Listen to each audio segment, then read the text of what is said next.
Emily Charlotte Le Breton se je rodila 13. oktobra 1853 na otoku Jersey, tik ob obali Normandije v Franciji. Njen oče je bil William Corbett Le Breton, dekan otoka Jersey, njena mati pa je bila Emily Davis Martin, ženska znana po svoji lepoti. V otroštvu je bila znana preprosto kot Lili ali Vojvodinja. Bila je druga najmlajša med 6 sorojenci, ki so bili vsi fantje. Odraščala je v družbi svojih bratov, v kateri je uživala. Skupaj so plezali po drevesih, plavali, lovili ribe in jahali konje v hribih blizu njihovega doma. Prav tako so svojim sosedom radi igrali potegavščine. Kot mlado dekle je bila dobro izobražena. Sprva jo je učila francoska guvernanta, vendar je bila mlada Lili očitno pretežka za obvladovanje, zato jo je kmalu začel izobraževati bratov učitelj. Njen oče je bil kot dekan Jerseyja vodja anglikanske cerkve na Jerseyju. To je bil zelo spoštovan položaj, vendar je imel William Le Breton kljub temu znan sloves ženskarja. Pogosto je bil nezvest svoji ženi in je imel veliko nezakonskih otrok. Sčasoma so njegove norčije začele škodovati njegovemu ugledu. Po mnogih letih potrpežljivega prenašanja tega se je njegova žena Emilia končno naveličala njegovega vedenja in se leta 1880 odločila, da ga zapusti. Od otroštva je Lili živela na otoku, ki ga je imela za svoj dom. Ko je bila stara 15 let, je prejela različne predloge za poroko, vendar so jih zavrnili. Tisto leto je obiskala London in zljubila mesto. Upala je, da bo nekega dne postala del bleščeče londonske družbe. Nekaj let kasneje je Lili dvoril moški, približno 4 mesece, in storil vse, da bi jo osvojil. Ta moški je bil irski posestnik, 6 let starejši od nje, po imenu Edward Langtry. Par se je poročil 9. marca 1874 leta. Lili je imela 20 let, njen mož pa 26. Po nekaj časa na Jerseyju sta odšla živeti v Southampton. Vse, kar si je Edward želel, je bila poslušna žena, ki uživa v mirnem podeželskem življenju. Vendar to ni bilo življenje, ki si ga je Lili želela. Potrebovala je več let, da je Edwarda končno prepričala, da se preselita v London. Skupaj sta živela v stanovanju na Eaton Place v Belgraviji. Leta 1877 je bila Lili povabljena na sprejem visoke družbe prek prijatelja svojega očeta, Thomasa Herringa Jonesa. To je bil prvi dogodek visoke družbe, ki se ga je kdaj udeležila, vendar je bila takoj opažena zaradi svoje lepote in duhovitosti. Tistega večera je umetnik Frank Miles, občudujoč njeno lepoto, sklenil narediti več njenih skic. Te so kasneje postale zelo priljubljene na razglednicah. A nenavadno je bilo to, da Frank Miles in Lili še nista bila predstavljena drug drugemu. V enem izmed intervjujev je Lili o Milesu povedala naslednje. Hodil je v svoje klube in med svojimi umetniškimi prijatelji razlagal, da je videl lepotico, ter me opisoval vsem, ki jih je poznal, dokler me nekega dne eden od njegovih prijateljev ni srečal in naj jo je nato tudi uradno predstavil. Potem je prišel gospod Miles in me prosil, naj mu poziram za portret.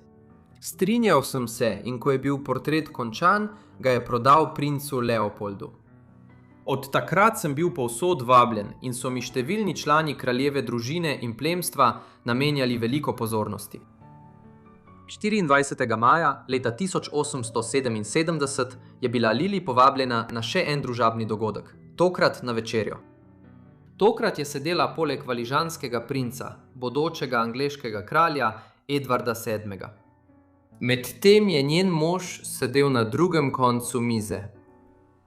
Valižanski princ je bil poročen moški, ki je imel 6 otrok, vendar je bil kljub temu znan kot ženskar. Po večerji je usmeril svojo pozornost na Lili.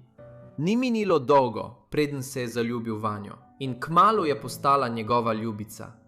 Čeprav je morala njegova žena, princesa Aleksandra, prenašati princovo razuzdano vedenje. Poskrbela je, da ni pokazala nobene ljubosumnosti. Na nek način je celo sprejela Lili kot moževo ljubico. Ko je Lili postajala vse bolj vključena v visoko družbo, se je skupaj z možem preselila v hišo na naslovu Norfolk Street 17, blizu Park Lane. Do zdaj je bila Lily že znana lepotica. Oboževali in zavidali so ji zaradi njenega osjega pasu, višine in elegantne narave. Leta 1878 je Sir John Everett Mille naslikal Lilyin portret. Svoje delo je poimenoval Jerseyska Lilija, kar je kasneje postalo njen vzdevek. Portret je bil ena najbolj slavnih slik svojega časa. Ko je bil razstavljen na Kraljevi akademiji, so množice drle, da bi si ga ogledale. Naslednje leto, ko je obiskovala Milleja na Škotskem, je slikarjev prijatelj Rupert Potter posnel več fotografij Lily, da bi izboljšal svoje fotografske veščine. Drugi znani umetniki, ki so jo upodabljali, so med drugim Edward Poynter in Sir Edward Burne-Jones. Ko je Lily pozirala za svoj portret v Millejevem ateljeju, je spoznala pomembnega politika po imenu William Ewart Gladstone. Kasneje sta postala tesna prijatelja, Gladstone pa ji je bil mentor. Kasneje je postal britanski predsednik vlade kar 4-krat. Gladstone je dal odlične nasvete, a eden izmed citatov, ki izstopa, je, ko je rekel: "V svoji poklicni karieri boš deležna napadov, osebnih in kritičnih, upravičenih in neupravičenih. Prenesi jih, nikoli ne odgovarjaj in predvsem nikoli ne hiti z objavo v tisku, da bi se pojasnila ali branila." Poleti leta 1879 se je Lily zapletla v afero z grofom Shrewsburyjem. Bila sta si tako strastno predana, da sta celo načrtovala, da bosta januarja 1880 skupaj pobegnila. Vendar so se njuni načrti končali zaradi škandala, ki ga je povzročil novinar Adolphus Rosenberg. Jeseni leta 1879 je pisal o govoricah, da bo Edward Langtry zaradi njene nezvestobe ločil Lily, pri čemer je kot sotožence navajal različne moške, vključno z valižanskim princem. Lilyina zveza s princem je trajala skoraj 3 leta. Končala se je junija 1880, ko je zanosila. V tem času so jo celo predstavili kraljici Viktoriji. Potem sta ostala do neke mere prijatelja. Čeprav sta se redko videvala, je princ ostal naklonjen do nje in je vedno lepo govoril o njej. Ko je zanosila, je celo dal določeno vsoto denarja. Kasneje pa je uporabil svoj vpliv, da je pomagal Lily pri njeni karierni poti. Nažalost za Lily in njenega moža si nista mogla privoščiti življenja visoke družbe, ki sta ga kazala navzven. Njuni dolgovi so se počasi kopičili. In ker Lily ni več imela podpore valižanskega princa, so upniki začeli pritiskati nanjo. Zaradi tega se je Lily odločila prodati veliko svojih stvari in tako poplačala dolgove. Na ta način njen mož ne bi bankrotiral. Preden je Lily zanosila, je imela kratko razmerje s princem Ludvikom Battenberškim. Vendar je hkrati imela stalno razmerje s prijateljem iz otroštva, Arthurjem Clarencem Jonesom, ki je bil brat njene svakinje. Čeprav ni bilo gotovo, kdo je oče Lilynega otroka, njen mož zagotovo ni bil. Do takrat je bil Lilyn odnos z možem sovražen. V prvih nekaj letih zakona je izgubila vso ljubezen in spoštovanje do svojega moža. Imel je malo hobijev in je večino večerov popival viski, preden je pijan omahnil posteljo. Povedala je princu Ludviku za svojo nosečnost in ga prepričala, da je otrok njegov. Potem je princ povedal svojim staršem in takoj so ga dodelili na vojno ladjo HMS Inconstant. Splošno velja, da je bil prav njen stari prijatelj Arthur Jones oče otroka.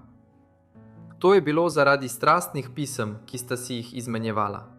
Poleg tega jo je Jones spremljal v Pariz, ko se je marca 1881 rodila njena hči Jean Mary. Po rojstvu hčere jo je njen prijatelj Oscar Wilde uvedel v igranje. Odločila se je začeti svojo gledališko kariero in najprej nastopila v amaterski predstavi sredi novembra. Potem ji je pomagala nekdanja poklicna igralka Henrietta Lalebouche. Zaradi tega so se Lilyne veščine močno izboljšale.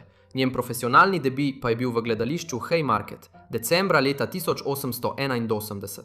Čeprav je imela svoje kritike, ker je bila pripadnica visoke družbe in ni začela čisto na dnu, jo je javnost imela rada. Kadarkoli se je pojavila, so bili prihodki od prodaje vstopnic ogromni. Žal njen mož sploh ni podpiral njene kariere, vendar ker so se njegovi prihodki zmanjšali, ni mogel veliko reči. Ko je bila Lily zaposlena, je njeno hčerko pazila njena mati, Emily Davis Martin. Imela je pomembno vlogo pri njeni vzgoji. V začetku leta 1882 je Lily ustanovila svojo gledališko skupino, medtem ko je bila še vedno pod mentorstvom Henriette Lellouche. S pomočjo svoje učiteljice je njena gledališka skupina gostovala po Angliji in uprizarjalo številne igre. Lily je nato opravila svojo prvo turnejo po ZDA in prispela oktobra istega leta. Nažalost je bila njihova otvoritvena predstava v Združenih državah preložena. Potem, ko je gledališče, v katerem naj bi nastopili, zgorelo prejšnjo noč. Kljub slabemu začetku so predstavo preselili na drugo prizorišče in je bila izjemno uspešna. Do maja 1883 je bila turneja končana in Lily in njena gledališka skupina sta ustvarili velik dobiček. Skozi vse življenje je nadaljevala z igranjem. Leta 1889 je igrala vlogo Lady Macbeth v Shakespearovi igri Macbeth.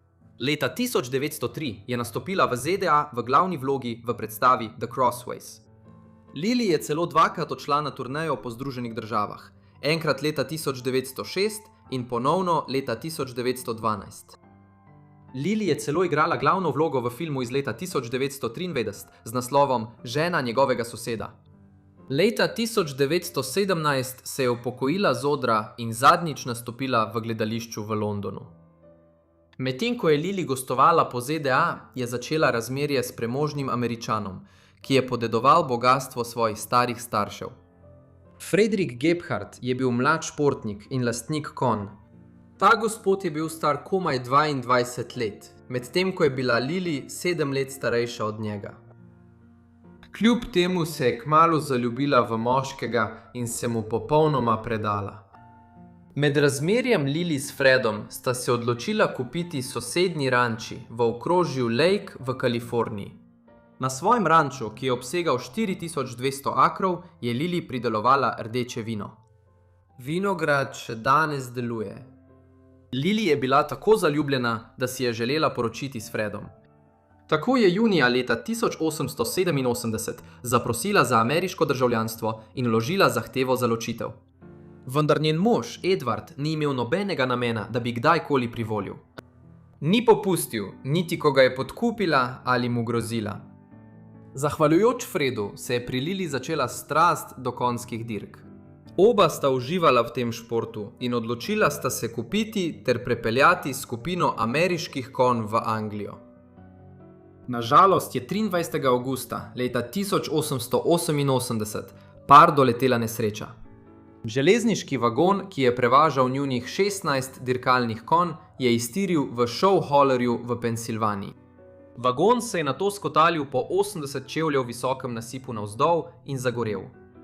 To je povzročilo smrt ene osebe in 11 njunih konj, vključno z njunim šampionskim konjem Aeolom.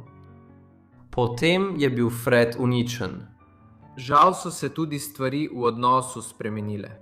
Začela sta se pogosteje prepirati in Fred je spoznal, da dokler bo Edward Langtry živ, Lily nikoli ne bo zares svobodna. Počasi sta se oddaljila drug od drugega in se na koncu razšla leta 1891. Fred se je leta 1895 poročil z drugo žensko. Leta 1889 je Lily stavila na konja, ko je k njej pristopil mladenič in ji ponudil nekaj nasvetov ter denar za stavo. Moški, ki ga je spoznala, je bil George Alexander Baird, ekscentričen mlad samski moški z obsežnimi posestvi na Škotskem, veliko kobilarno, dirkalnimi hlevi in več denarja, kot je vedel, kaj naj z njim počne. To bogastvo je bilo večinoma posledica tega, da je podedoval družinsko premoženje. Ko se je Lilyn odnos s Fredom končal, je začela razmerje z Bairdom. Kljub temu so ga videli kot jeznega mladega moškega, ki je ves dan pil, po noči pa igral na srečo, se pretepal in družil z ženskami slabega slovesa. Lilyini prijatelji so ga prezirali, Prav tako pa naj bi Bert z njo tudi grdo ravnal. Kljub njegovemu slovesu sta začela razmerje. Ena izmed opaznih stvari, ki jih je naredil Bert, je bila ta, da je Lily podaril 2 leti starega konja po imenu Milford. Konj je nato zmagal na več dirkah in imel odlično kariero. Prav po zaslugi Bayarda je Lily razvila večjo strast do vzreje, konjskih dirk in lastništva konj. To je bil začetek povsem nove kariere za Lily, ki ji je sčasoma prirasla k srcu. Njena zveza z Bayardom se je končala marca 1893, ko je umrl. Potem je še naprej kupovala dirkalne konje in preselila svoj trening v hleve Sama Pickeringa v Campford House. Prav tako se je preselila v Regal Lodge, ki se nahaja v majhni vasici z imenom Campford blizu Newmarketa. Lily je bila skozi leta zelo uspešna, saj je veliko njenih dirkalnih konj osvojilo številne pokale. Leta 19 je Lily prodala Regal Lodge in vse ostalo, kar je še imela v lasti, v zvezi s konjskimi dirkami. V 23 letih, ko je bil Regal Lodge njen dom, je tam gostila stotine slavnih osebnosti in uglednih gostov. Kljub temu se je Lily odločila, da je čas za spremembo, zato se je preselila v Monako.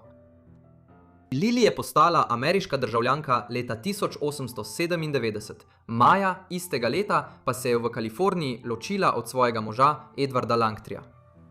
Naslednji mesec je bila izjava Edwarda o ločitvi objavljena v časopisu New York Journal.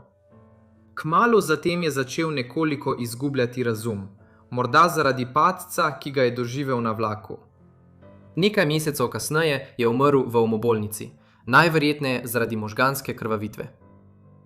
Julija leta 1899 se je Lily poročila z 28-letnim Hugom Geraldom Debatom. Takrat je bila stara 46 let.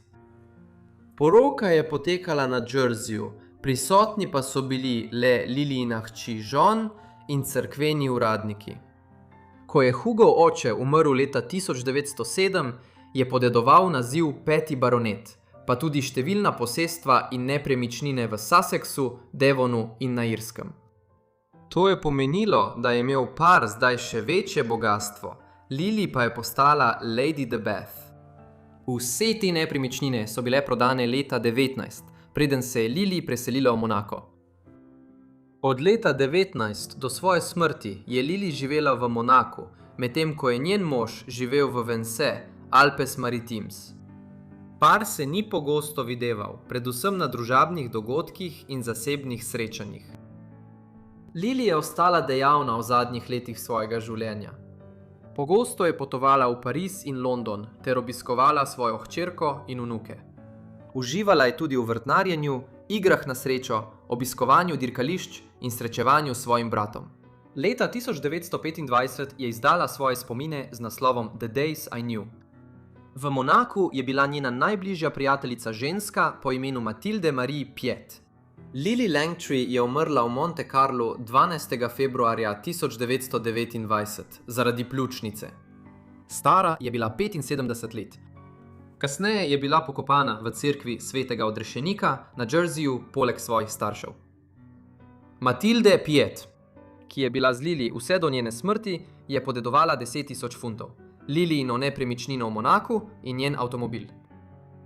Hvala vsem, ker ste si ogledali ta video o Lily Langtry. Res upam, da ste uživali. Zelo uživam v raziskovanju tega, zato če imate še kakšen predlog, mi prosim pustite komentar ali pošljite e-pošto.